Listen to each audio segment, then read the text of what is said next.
मध्य प्रदेश की, क्योंकि विधानसभा पहुंचे कांग्रेस के विधायक। सत्र का दूसरा दिन है और कांग्रेस का जोरदार हंगामा हो रहा है। टोकरियां लेकर सांकेतिक प्रदर्शन, यानी कि सांप रखने की टोकरियां लेकर कांग्रेसी पहुंचे हैं। किसानों के मुद्दे को लेकर कल देखा था आपने किस तरह से प्रदर्शन हुआ था।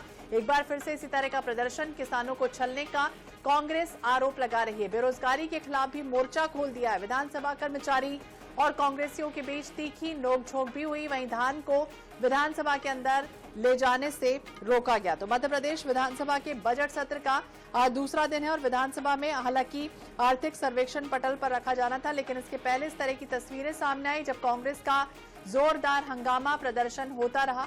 टोकरियां लेकर सांकेतिक प्रदर्शन करते हुए नजर आए, जिसमें सांप अंदर रखा हुआ है और एक तरह से प्रदर्शन करते हुए सांकेतिक ये बताने की कोशिश कि सांप लोगों को किस तरह से डस रहा है। बेरोजगारी का जो दंश है वो बेरोजगार युवा झेल रहे हैं। तो कल भी इसी तरह से कांग्रेस प्रदर्शन करती हुई नजर आई थी। अब ये देखिए इस तरह से झूमा झटकी नोकझोंक की तस्वीर। बहुत बड़ा धोखा है, छलावा है और अन्नदाता को ये गुमराह करने का काम देखने को ये किसानों की लड़ाई लगातार चाहता हूँ। पर्याप्त पानी होने के बाद भी संजय सरोवर में अधिकारी कर्मचारियों की उदासीनता के चलते आज किसानों को पानी नहीं मिल रहा है। मैं विधानसभा के अध्यक्ष जी के सामने बटन पर ये बात मैं रखना चाहता हूँ। अन्नदाता के साथ बहुत बड़ा धोखा है, छलावा है और अन्नदाता को ये गुमराह करने का काम देखने को ये किसानों की लड़ाई लगातार चाहता हूँ। पर्याप्त पानी होने के बाद भी संजय सरोवर में अधिकारी कर्मचारियों की उदासीनता के चलते आज किसानों को मैं विधानसभा के अध्यक्ष जी के प्रदेश में जो बेरोजगारी चरम पर है, 45 साल की सर्वाधिक बेरोजगारी है। ये सरकार से झूठे वादे करती है। कल अभिभाषण में भी राज्यपाल साहब महोदय ने कहा था कि रोजगार मिल रहा है। इन्होंने 2 लाख रोजगार हर साल देने की बात की थी। आज 1.25 साल हो गए, इसको रोजगार नहीं मिला, रोजगार खत्म हो रहे हैं। उसके खिलाफ आज कांग्रेस पार्टी ये प्रदेश में जो बेरोजगारी चरम पर है। लंबे लंबे किसानों के आ रहे हैं, टीसी कनेक्शन बहुत यातायात में बांटे जा रहे हैं, ट्रांसफार्मर उड़ रहे हैं। किसान जब गेहूं लगाता है या रबी की फसल लगाता है तो वो उम्मीद करता है कि इस मध्य प्रदेश की सरकार से कि उसको समय के ऊपर पानी मिले, बिजली मिले, ताकि वो अपना जीवन यापन कर सके। लेकिन बालाघाट जिले का किसान आज बहुत परेशान है। पानी हमारा ड्यूटी डैम से जो आता है उसकी नहरें जर्जर है। कहीं न कहीं पे जो स्थिति है वो बहुत खराब है। एक और महत्वपूर्ण बात है वो है कि धान उपार्जन को लेकर भी एक ध्यानाकर्षण प्रस्ताव लाया गया है। धान खरीदी की क्या स्थिति रही है? धान खरीदी की अभी कोई स्थिति नहीं है, कोई पॉलिसी डिक्लेयर नहीं हुई है, कोई बात नहीं हो रही है धान खरीदी की। जबकि 3100 रुपए ने समर्थन मूल्य घोषित किया है, उसकी कोई बात ही नहीं हो रही है। गेहूं का 2700 रुपए समर्थन मूल्य घोषित किया था, उस पर कोई बात नहीं हो रही है। सोयाबीन की कितनी बड़ी मांग उठी थी 6000 की बात की थी, वो नहीं हो रहा है। किसान खेतों में जाने के रास्ते नहीं, मनरेगा बंद कर दिया गया है, ग्राम सड़क योजना बंद की गई। खेतों में किसानों को जाने के रास्ते नहीं है। उस खेतों में रास्ते अगर प्रॉपर तरीके से हो तो किसान जाके अपनी फसल तो निकाल सके, वो भी समस्या आ रही है। तो इस तरह की बहुत सारी समस्या है किसानों की, उसको लेकर हम आज आए हैं और यहाँ विरोध कर रहे हैं। बालाघाट चूंकि तो अगर हम देखें तो धान प्रधान क्षेत्र है, स्थिति क्या है? धान खरीदी उपार्जन नीति क्या है?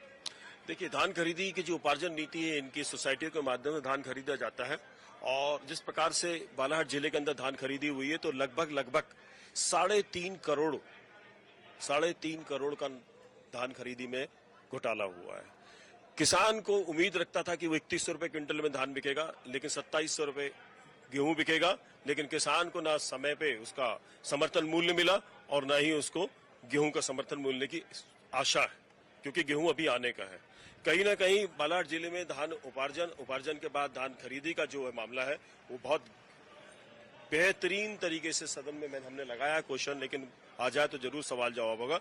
लेकिन किसान धान उपार्जन के बाद पैसे अर्न के लिए परेशान रहता है, क्योंकि उसका समर्थन मूल्य बराबर मिला नहीं है। जी देखिए, धान का आपने देखा कितना बड़ा घोटाला आया, कितने हजारों कुंटल का घोटाला आया, जिसमें भूसा भरा हुआ मिला। तो आप देखिए इसी से सरकार किस तरह से काम कर रही है। जैसे ही गेहूं के गोडाउनों को चेक करेंगे तो निकलेगा, चने के गोडाउन चेक करेंगे तो ऐसे निकलेगा जो सरकारी खरीदी हुई है उसमें नकली चीजें भर के और उसका मूल्य निकाल के और पैसा निकाल लिया गया है। तो ये जांच होना चाहिए पूरे प्रदेश में, जैसे धान की जांच हो रही है ऐसी पूरे प्रदेश में जांच होना चाहिए। चने की भी, गेहूं की भी, सब गोडाउनों में नकली भरा और बीजेपी के नेताओं के गोडाउन में भी निकलेगा, उनसे चेक करना चाहिए। तो जो वेयर हाउसेज हैं उसमें चेक हो फसलें धान खरीदी का घोटाला सामने आया है, लेकिन उनका कहना है कि चना गेहूं तमाम चीजों में भी जो है कहीं ना कहीं अनाज की जगह भूसा भरा गया है। कैमरामैन हरि के साथ अनुराग मालवीय, 24x7 भोपाल। मध्य प्रदेश विधानसभा के बजट सत्र के दूसरे दिन हम देखेंगे तो कांग्रेस विधायक दल का अनोखा प्रदर्शन चल रहा है। कांग्रेस विधायक अपने अपने उसमें सांप लेकर आए हैं और सांप के साथ में ये बेरोजगारी का सांप इसको बताया जा रहा है। तमाम नेता जो है वो उनको देखेंगे कि यहाँ पर लेकर आए हैं और इसको उस तरीके से दिखा रहे हैं। क्यों ये आप लोग लेके आए हैं?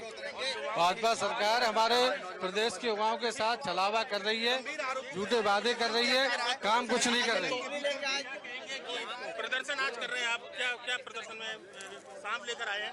देखिए, ये है भारतीय जनता पार्टी का असली चेहरा और यही रूप है युवाओं के लिए भारतीय जनता पार्टी का। वो इसी प्रकार से युवाओं के भविष्य को डस रही है और हम जानना चाहते हैं क्यों मध्य प्रदेश उमंग सिंगार करके अन्य राज्यों में जा रहा है और मध्य प्रदेश का प्रतिभावान युवा यहाँ नहीं रहना चाह रहा है, क्योंकि भाजपा उनके भविष्य को इस प्रकार से डस रही है। और बेरोजगारी के विषय का प्रावधान न महामहिम जी ने किया है न बजट में किया है। इस विषय को हम लोग पूरी ताकत से सदन में और सड़क पर उठाएंगे। तो देख सकते हैं कि बेरोजगारी के साथ कृषि विभाग में पीएससी के अंदर छात्रों की भर्ती बढ़ नहीं दे रही सरकार। तो सरकार जो बच्चे पढ़ने वाले पूरे प्रदेश के अंदर उन युवाओं के भविष्य के साथ खिलवाड़ है। तो हम यही कहना चाहते हैं कि ये सांप भारतीय जनता पार्टी की सरकार का जो युवाओं को डस रहा है। लेकिन वो कह रहे हैं कि विधानसभा सत्र जो है बेरोजगारी का सांप अलग अलग जगह नजर आ रहा है। तमाम जो कांग्रेस के विधायक हैं उनका आरोप है कि ये बेरोजगारी को कहीं ना कहीं सिंबोलिज्म के रूप में प्रदर्शित किया जा रहा है। तो जीआईएस के बाद में कहीं ना कहीं जो है इसको झूठा कहा गया, राज्यपाल के अभिभाषण में झूठी बातें कही गई। ये तमाम बातें जो है तमाम विधायक कहते नजर आ रहे हैं, चाहे वो हेमंत कटारे हों या अन्य विधायक हों। और यहीं पर मैं आपको दिखा रहा हूँ कि सभी विधायकों के हाथ में एक टोकरी है और जिसमें कहीं ना कहीं एक नाग है, एक सांप है और इस तरह से ये प्रदर्शन लगातार कांग्रेस करते यहाँ पर नजर आ रही है।